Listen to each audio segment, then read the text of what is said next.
voltando, o segundo vídeo que está sendo gravado, né? Continuando aí nossas orientações, leigas orientações, né? Ninguém aqui é estudioso, doutorado aí, mestre em direito, né? Mas é simplesmente uma orientação, um esclarecimento na tentativa de ajudar a ter um resultado positivo aí durante a realização da prova, a parte de direitos, noções de direitos humanos, tudo bem? Então vamos lá. A próxima orientação agora, né, o próximo esclarecimento aí é referente ao os artigos referentes à Constituição cobrados aí no edital. Artigo 5º, ele tem vários incisos, né? Vamos ver aqui, ele é bem extenso, por sinal, né? Ele tem vários incisos mesmo, 58 incisos, né? E vamos comentar aqui um por um, e frente aos principais aí a gente vai estar tentando da mesma metodologia adotada no vídeo anterior, tentando estar esclarecendo aí qual que é a forma correta da leitura do artigo, tudo bem? Do inciso do artigo, tudo bem? Então aqui eu só deixei, aqui não tem a Constituição inteira, eu só deixei aqui os artigos realmente que serão cobrados no programa que estão previstos no programa do concurso, no edital do concurso.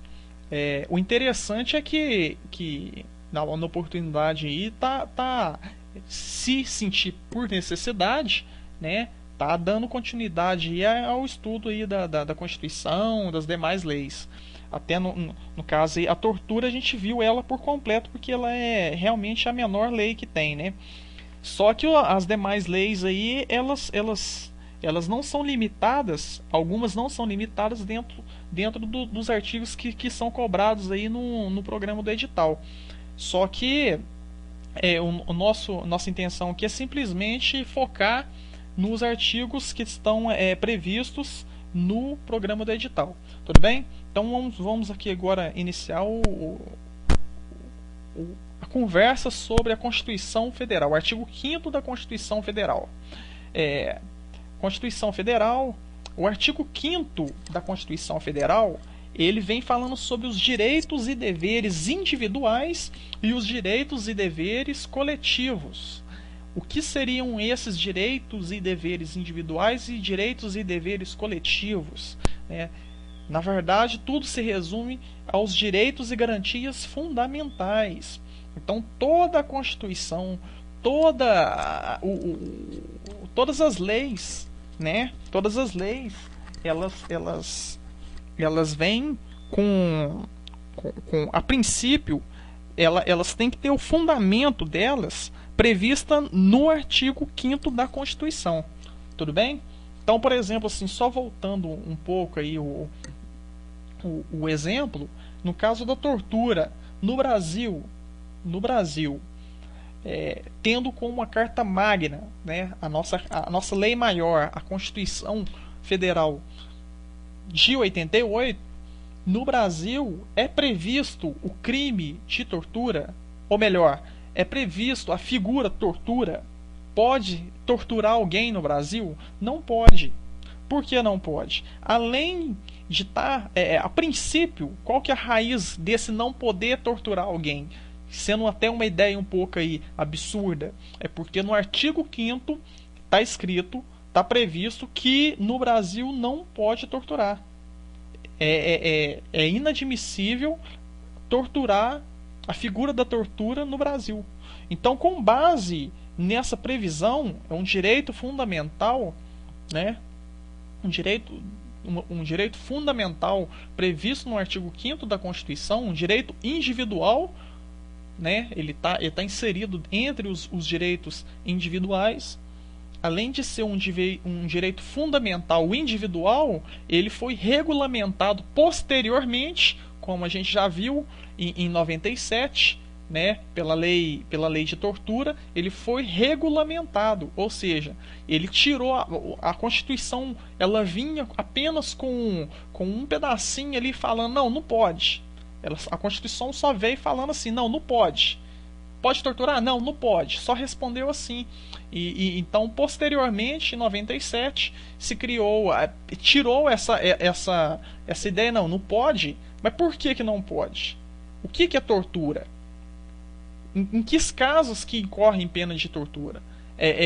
Existe pena para tortura? Então, assim, em 97 tirou-se, seguindo esse não pode, essa resposta negativa da Constituição para a pergunta se pode torturar no Brasil, então foi editada a lei de tortura.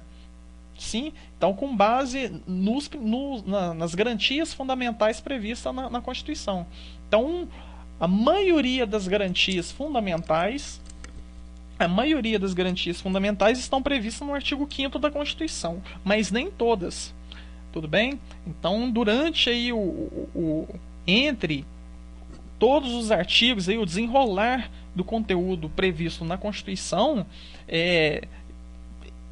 tanto expressamente, né, claramente ali escrito, ou entre as entrelinhas dos artigos, tem algum direito fundamental ou algum dever individual ou coletivo também ali inserido. Tudo bem?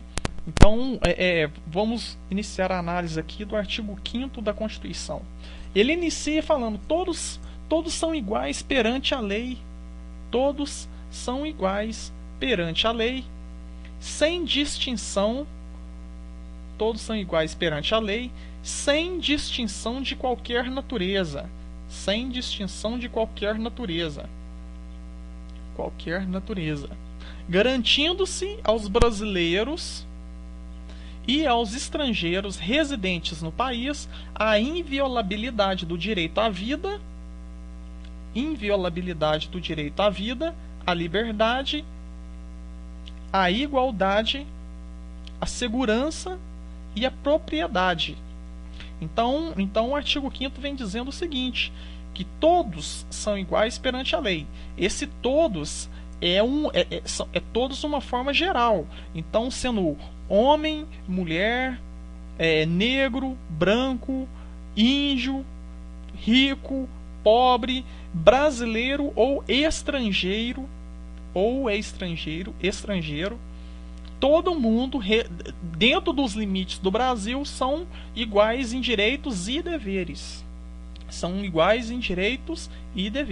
Esse perante a lei significa isso. Eles são iguais em direitos e deveres.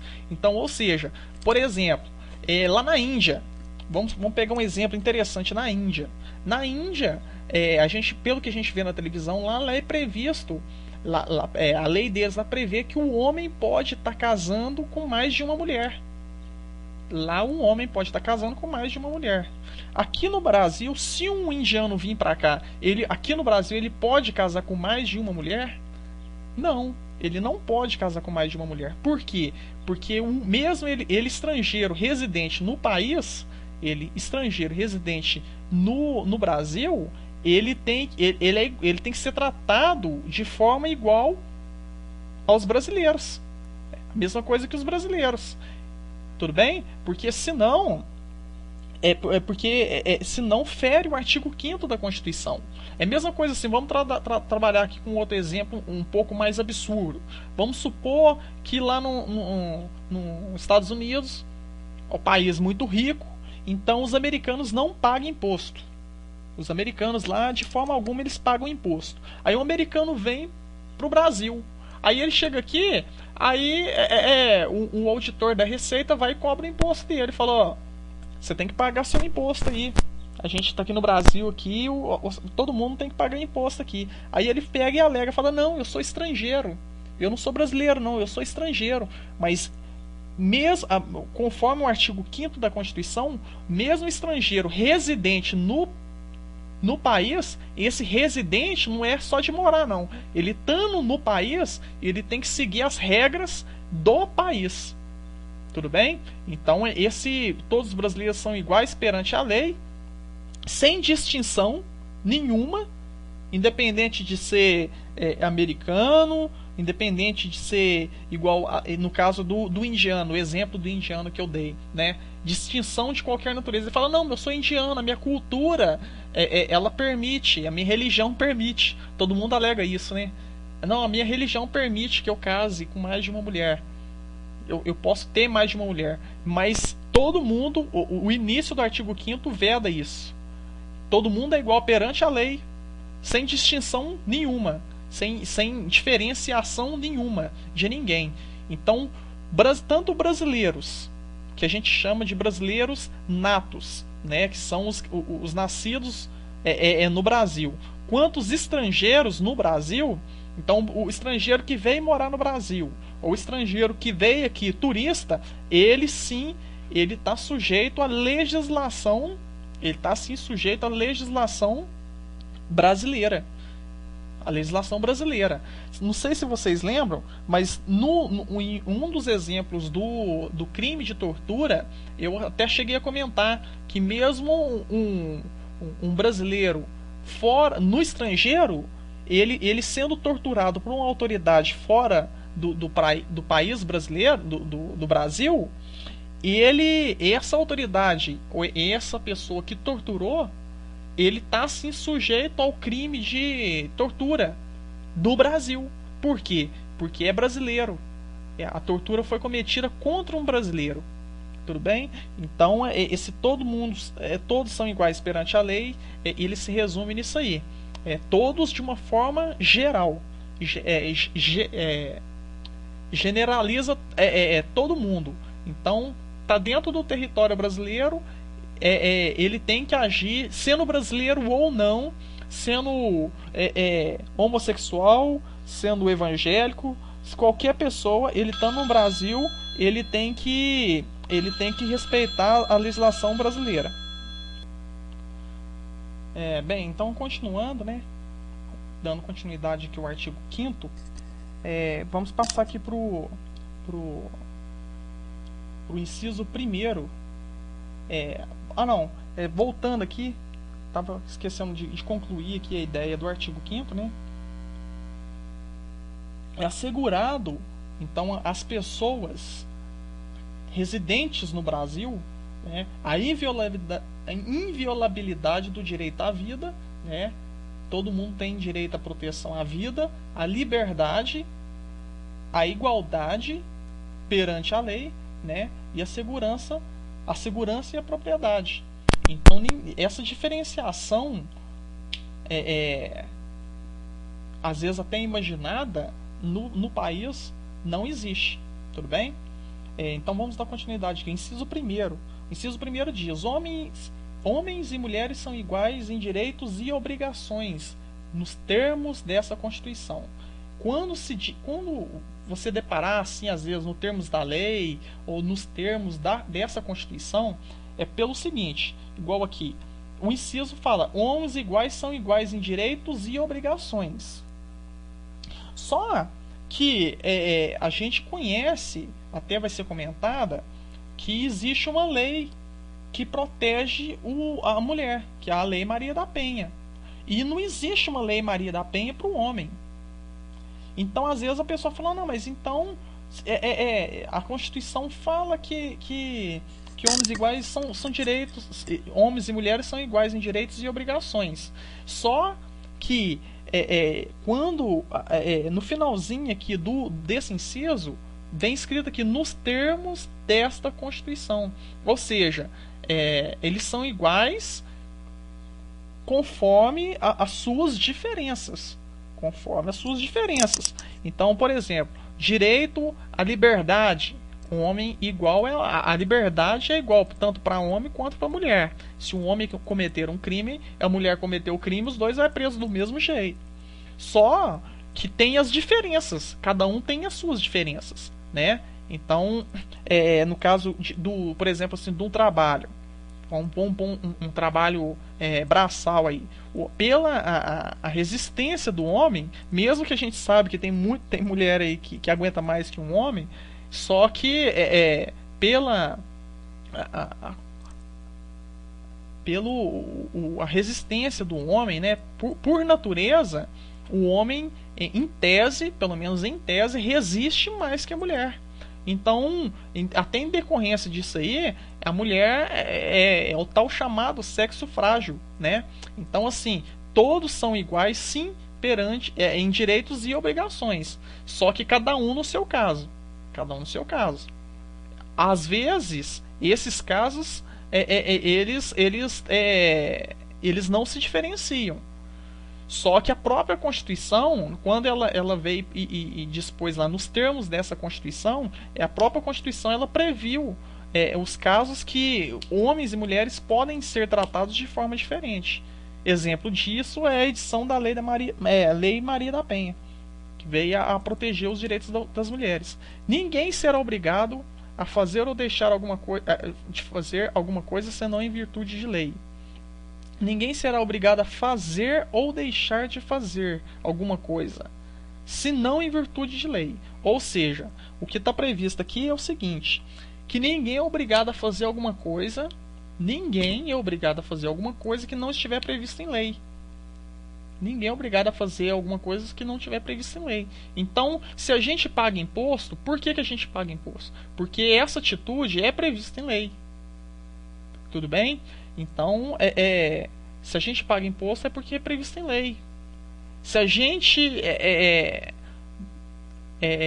faz qualquer atitude, tenha qualquer atitude aí por aí, mesmo que muitos não concordam uns com os outros aí, não concordam com a atitude terceira, né, de um terceiro, mas se ele fez e não foi punido, é porque em algum lugar no âmbito do direito brasileiro, aquela atitude dele foi prevista em lei. Tudo bem? Então ninguém pode fazer alguma coisa ou deixar de fazer alguma coisa senão em virtude de lei. Então, por exemplo, se você estiver lá na rua, e quiser dormir na rua, tem alguma lei que fala que você não pode dormir na rua? Não tem. Pelo menos que eu saiba, não tem uma lei que fala que você não pode dormir na rua. Então ninguém pode te tirar de lá. Se você dorme numa calçada, ou se você encheu a cara e dormiu na praça, né, igual aquela música do Bruno Marrone, tem alguma coisa que te proíbe de você estar lá na praça dormindo? Não tem. Então, até igual, voltando ao exemplo lá, na música lá do Bruno Marrone, chega um polícia e fala pro cara sair de lá. Mas tem alguma lei que proíbe dele estar lá? Não, não tem. Então essa atitude de tirar ele dali é ilegal. Porque ele não está fazendo nada, que é proibido em lei. Então esse é a gente só faz ou deixa de fazer alguma coisa, a gente só é obrigado a fazer ou deixar de fazer alguma coisa, se não em virtude de lei. Se não tiver previsão legal, se não tiver lei prevendo que você tem que fazer aquilo lá ou não tem que fazer aquilo lá, então você não é obrigado a fazer. Assim como igual o tiro de guerra, né? Exemplo do tiro de guerra. O serviço militar é obrigatório. É obrigatório porque tem previsão legal. Então tem que ser feito. Não tem esse aí que fala, eu não vou fazer. Ele é obrigado sim a fazer. Aqui ninguém será submetido a tortura nem tratamento desumano degradante. Voltando à tortura lá, ninguém será submetido a tortura ou tratamento desumano ou degradante. É desse inciso 3º que saiu o princípio, né, a ideia de regulamentar o crime de tortura, que é da lei 9455, se não me falha a memória, agora eu esqueci o número dela, de 97, né, que a gente acabou de comentar.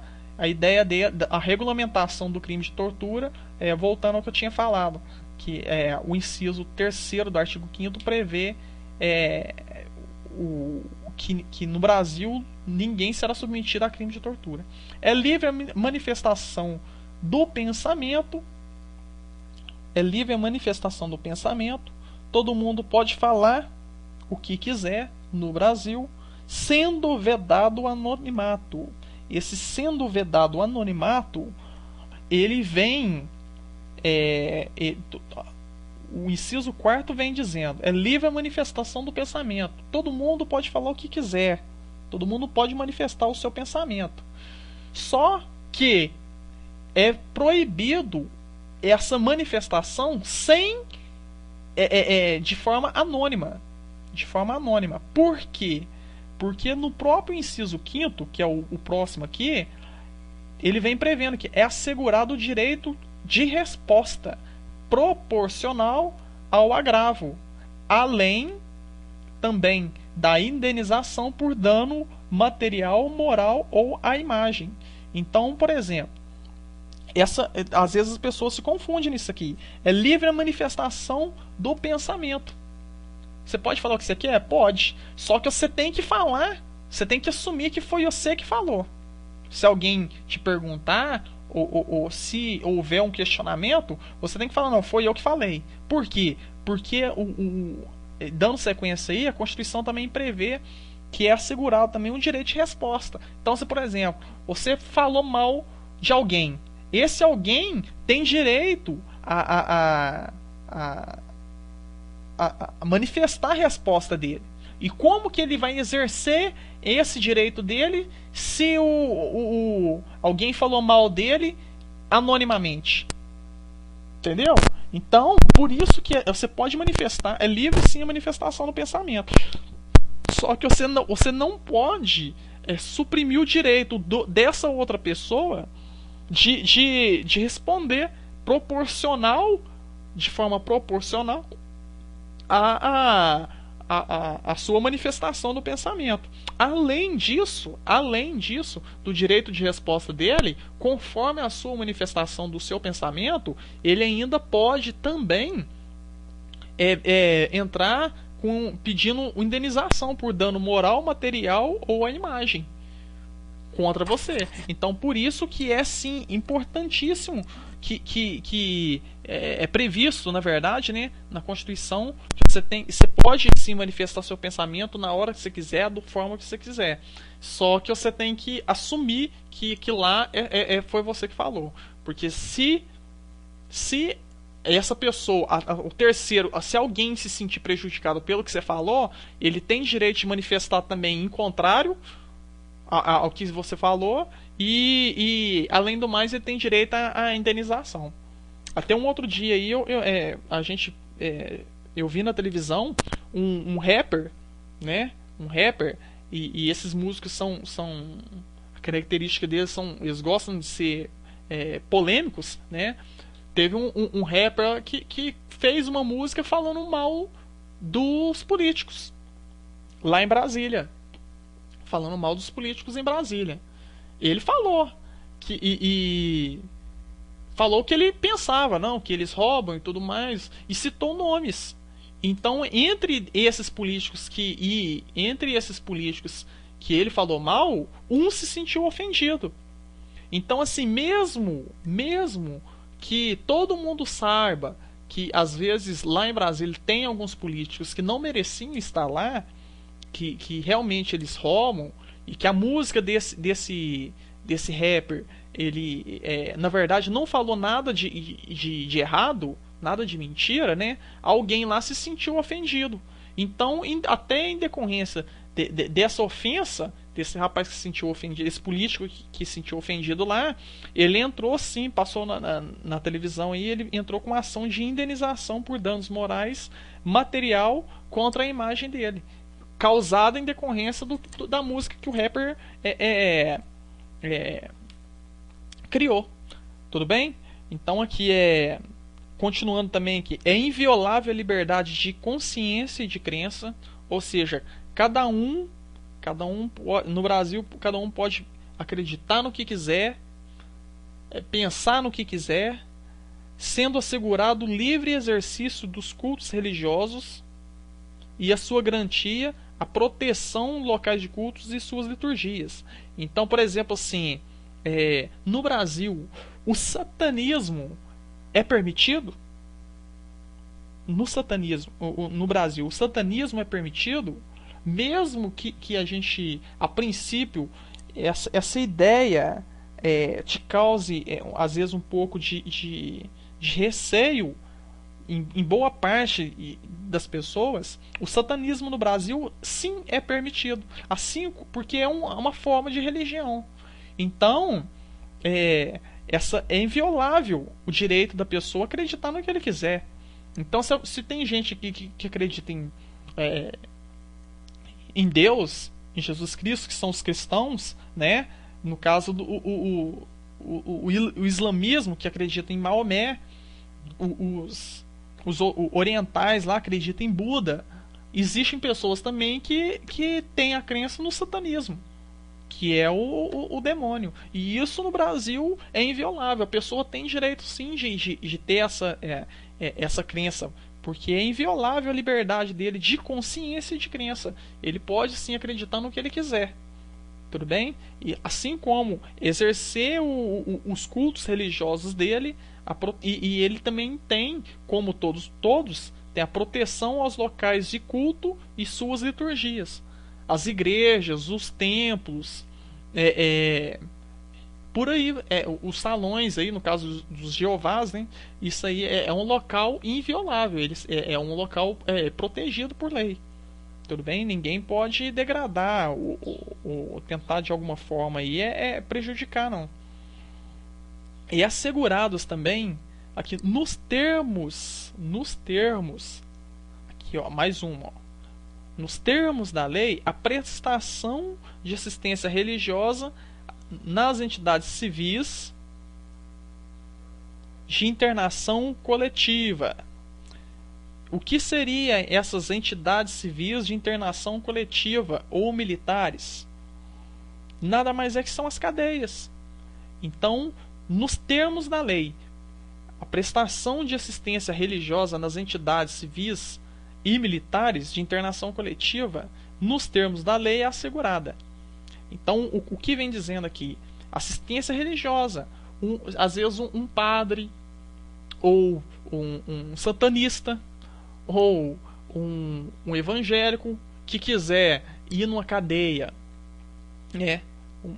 uma cadeia, internação coletiva, né? Seria a cadeia. Uma cadeia, tanto onde que fica civis, que são as pessoas normais, ou uma cadeia militar. Eles podem ir lá e estar realizando os cultos, tentando ali envolver de forma religiosa aquele pessoal que está preso ali. Esse nos termos da lei é por quê? É porque ele pode fazer isso a bel prazer? Não.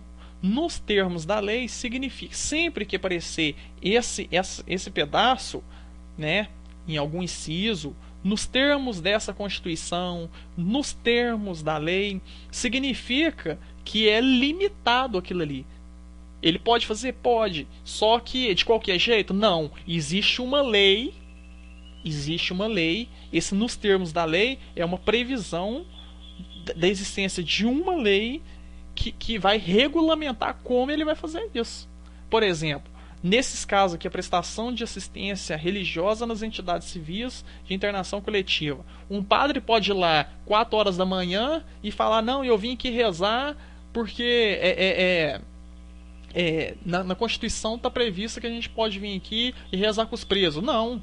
Tem horário, com certeza, né? Deve ter horário, tem o dia específico. Então, esses limites, essas características aí, são tudo definidas em uma lei. Toda vez que aparecer nos termos da lei, é porque essas características, esse direito, ele pode ser exercido sim, mas dentro de um limite de uma outra lei que não seja a Constituição, que vai regulamentar como ele vai fazer isso aí. Tudo bem? Então aqui, ninguém será privado de direito por motivos de crença religiosa ou de convicção filosófica ou político. Salvo se as invocar para se eximir de obrigação legal a todos imposta e recusar-se a cumprir prestação alternativa fixada. Isso aqui nada mais é que o seguinte: ninguém será privado de direitos por motivo de crença religiosa ou convicção filosófica. Por exemplo, um exemplo clássico que tem isso aqui no caso o Testemunho de Jeová. Testemunho de Jeová, eles, segundo o que eles alegam lá na a filosofia deles lá, que eles não podem pôr a mão em arma. Só que um jovem dessa igreja, por exemplo, um jovem é dessa igreja. Na hora que ele deu 18 anos, ele chegou à maioridade, ele tem que sim, porque a Constituição prevê que ele tem que fazer, prestar o serviço militar obrigatório, que é o tiro de guerra. Ele tem que fazer. Então, ninguém será privado de direitos, exceto se invocar um direito, né? No caso, ele estaria invocando o direito. Não, é livre, eu tenho o direito da minha crença, é inviolável o direito da minha crença, que é o que a gente falou lá em cima. É inviolável o direito de crença. Só que esse direito ele é violável quando invocado para se eximir, né, deixar de fazer uma obrigação prevista em lei, a todos imposta. Então, se todo mundo com 18 anos, todo homem com 18 anos tem que fazer o tiro de guerra, por que alguém que é da religião Jeová, alegando que não pode pôr a mão em arma, ele fala, não posso pôr a mão em arma, e ele não vai fazer isso? Seria desproporcional, né? Seria um tratamento diferenciado. E a Constituição não prevê isso aí. Então, nesses casos, no caso aí que a pessoa alega que ele não pode pôr a mão em arma, eles estipulam a autoridade aí responsável estipula uma prestação alternativa fixada em lei. Então, tem uma lei prevendo, a pessoa que alegar crença religiosa, convicção religiosa, frente a uma obrigação aí do tiro de guerra, tem uma prestação alternativa. Então, ele não vai se eximir, não. Se, por exemplo, o período de tiro de guerra é 9 meses, ele vai ficar fazendo uma prestação alternativa durante 9 meses. O período que todo mundo estiver fazendo, da faixa dele lá, estiver fazendo o tiro de guerra, ele vai estar realizando essa prestação alternativa. Agora, se mesmo porque ele não é obrigado realmente não é obrigado a ir contra a religião, a crença religiosa dele, ou opção política. Ele não é obrigado. Só que ele tem que se sujeitar às opções alternativas, né? Tipo assim, você não é obrigado a pôr a mão em arma, realmente você não vai ser obrigado a pôr a mão em arma. Só que você vai ficar vindo aqui todo dia para ficar limpando o tiro de guerra, por exemplo. Você não vai pôr a mão em arma, só que você vai vir aqui para limpar o tiro de guerra. Se ele se recusar a fazer isso, ele tá indo contra a Constituição. Porque realmente um direito dele está sendo preservado. Ele realmente não vai colocar a mão em arma. Só que ele desde que ele aceite a realizar o serviço, a prestação alternativa, né, imposta a ele.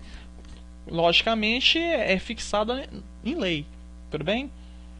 É livre expressão da atividade intelectual, artística, científica e de comunicação, independente de censura ou licença.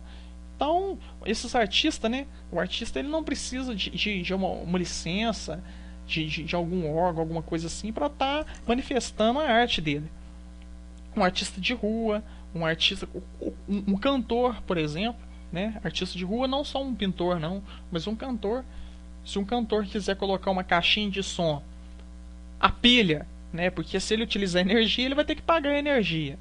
Mas sei lá, ele coloca uma caixa de som na praça aí e começa a expressar a arte dele, né? A música dele. E isso é independente de. Isso aí não é passivo à autorização. Desde que, Logicamente, desde que não prejudique o direito de uma outra pessoa. Por exemplo, perturbação, né? Se ele estiver exercendo a arte dele ali, mas estiver perturbando alguém, logicamente que esse litígio, né, esse impasse de dois direitos, logicamente que tem que ser balanceado de forma que ambos não sejam prejudicados. Só que ele não pode ser exigido dele nenhum tipo de licença para que ele esteja ali, para que ele esteja nenhuma restrição, né? Nenhuma forma de restrição aí para que ele exerça a arte dele. Tudo bem? O inciso 10 também é interessante. São invioláveis a intimidade, a vida privada, a honra e a imagem das pessoas, assegurando o direito à indenização pelo dano material, moral decorrente de sua violação. Então, no caso aí, são invioláveis a intimidade, a vida privada, a honra e a imagem das pessoas. No caso aí, vizinhas, né? Vizinhos. Maria Lavadeira, né? Alguns chamam de Maria Lavadeira. Aquelas vizinhas que ficam de olho na vida de terceiros, né? Fica de olho na vida dos outros. Ah, mas fulano fez isso, fulano fez aquilo. Fofoca, né? Isso aí pela Constituição, isso tá indo contra um princípio da Constituição.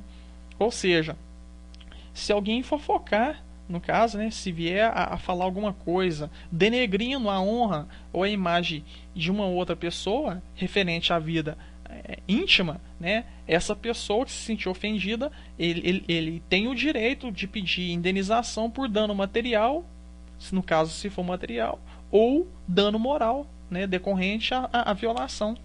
Então ele tem direito sim de ser indenizado por dano à imagem dele, né? Por exemplo, assim, um exemplo clássico aí a mulher, uma vizinha, uma vizinha fala para uma vizinha fala para outra vizinha que viu o marido dela com uma outra. Tudo de forma infundada, né? Na verdade, essa outra era irmã dele. E essa vizinha fofoqueira não sabia e foi lá e contou pra mulher dele. Aí chega, na hora que o cara chega, é aquele quebra-pau, né? Ah, você tá me traindo e tudo mais, tal. O rapaz, ele tem direito a ser indenizado. Ele moveu uma ação civil, né? Contra a vizinha aí que andou falando sobre ele. E mover uma ação civil pedindo danos morais contra ela. Se, no caso aí, e essa discussão entre o casal, em decorrência da discussão desse casal, ocorrer a separação, né? A separação e a mulher levar os bens tudo, ele ainda pode pedir uma indenização por danos materiais. Porque prejudicou, além da moral dele, prejudicou também os bens dele, né? O dano material, ocorreu o dano material. A mulher dele pôs ele para fora de casa, ou foi embora e não deixou nada para ele. Tudo bem? Eu vou dar uma paradinha aqui agora, e posteriormente a gente continua com os demais incisos.